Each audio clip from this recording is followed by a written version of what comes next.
Once again welcome to आसान NCERT math. प्रश्नावली 3.1 कर रहे हैं और इसका क्वेश्चन नंबर 4 कर रहे थे। इसका 2 पार्ट कर लिए हैं, आज तीसरा पार्ट करेंगे। तो बिना देरी के साथ स्टार्ट करते हैं। देखिए क्वेश्चन क्या है हमारा, 2x + y - 6 = 0 और दूसरा समीकरण है 4x - 2y = -4 तो अब यहाँ से हम जल्दी से a1 a2 की वैल्यू निकाल। देखिए a1 2 अपॉन a2 4 है, इसको काटेंगे 2 एकम 2 2 दूनी 4 तो कुल मिला के 1/2 आया। b1 देखिए y के आगे कुछ नहीं है तो क्या होता है 1 है, और b2 -2 है, माइनस का निशान भी लगाना पड़ेगा। अब कटेगा नहीं तो वैल्यू यही रहेगी। c1 की वैल्यू -6 है और c2 की वैल्यू -4 है। तो देखिए ये वैल्यू क्या आई हमारी, माइनस से माइनस कट, 2 तिया 6 2 दूनी 4 तो 3/2 आई है। तो देखिए ये कोई भी बराबर नहीं आया, 1/2 1/-2 2/3 कोई भी बराबर नहीं है। तो क्या लिखेंगे हम, a1/a2 is not equal to b1/b2 is not equal to c1/c2। तो देखिए मैंने आपको बताया था कि अगर आगे वाले दो बराबर नहीं आते हैं तो पीछे वाला तो हमने देखना ही नहीं है। ये दो बराबर नहीं तो रैखिक समीकरण युग्म संगत है, रैखिक समीकरण युग्म संगत है। अब देखिए संगत आ गया तो हमें ग्राफीय विधि से भी इसके हल निकालने पड़ेंगे।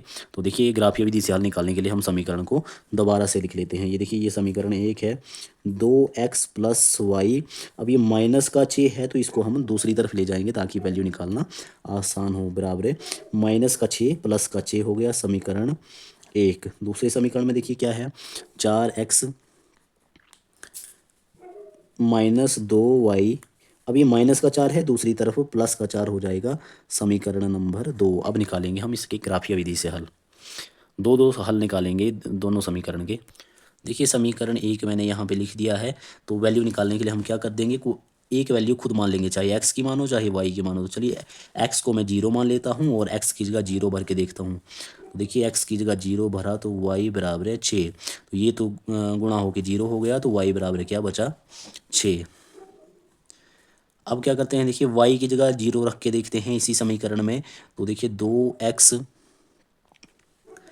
+ y की जगह रख दो 0 बराबर है 6। तो अब देखिए ये तो 0 है, ये इसके साथ गुणा है तो 2 दूसरी तरफ भाग हो जाएगा। तो x बराबर है 6/2। ये x की वैल्यू आ गई 3। अब समीकरण 2 से करते हैं। देखिए यहाँ पर भी ये समीकरण 2 है, x की जगह हम 0 भर देते हैं। तो ये 4x की जगह 0 - 2y = 4। तो देखिए ये 0 हो गया, बचा क्या आपका, ये इसके साथ गुणा है दूसरी तरफ भाग हो जाएगा। तो y बराबर है 4 ये माइनस का 2 इस तरफ भाग हो गया। तो 2 एकम 2 2 दूनी 4, y की वैल्यू -2 आ गई है। अब y की जगह 0 रख के देखते हैं। देखिए 4x - 2y की जगह 0 बराबर है 4। तो ये तो 0 हो गया, बचा क्या आपका, x बाहर आ जाएगा बराबर है 4, यहाँ गुणा है दूसरी तरफ भाग हो जाएगा 4/4। तो ये कुल मिला के 1। तो अब देखिए हम ग्राफ बना लेते हैं इसका। ये देखिए ग्राफ बना दिया है मैंने, इस तरह से बनाएंगे ग्राफ और ये वैल्यू भर देंगे यहाँ पर। अब देखिए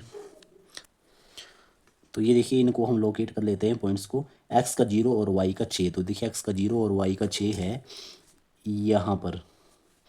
फिर x का 3 और y का 0, देखिए y का 0 और x का 3 है ये पॉइंट। साथ में इसको लिख भी देते हैं। देखिए x का 0 और y का 6, ये पॉइंट कौन सा है, x का 3 और y का 0।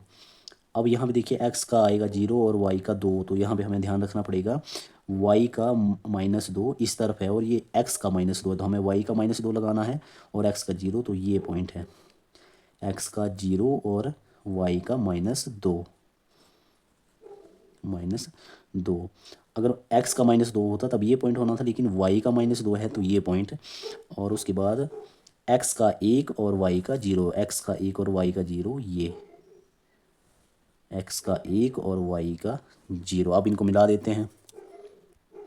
तो देखिए जब हमने इन लाइन्स को, बिंदुओं को मिलाया तो ये हमारा मिला है x का 2 और y का भी 2 यहाँ पर मिला है। और जब भी हमारी रेखाएं क्रॉस या करती हुई बनती हैं तो इस के क्या होते हैं, अद्वितीय हल होते हैं। यही हमारा आंसर है। तो चलिए अगला क्वेश्चन हम अगली वीडियो में करेंगे। तब तक के लिए थैंक यू सो मच।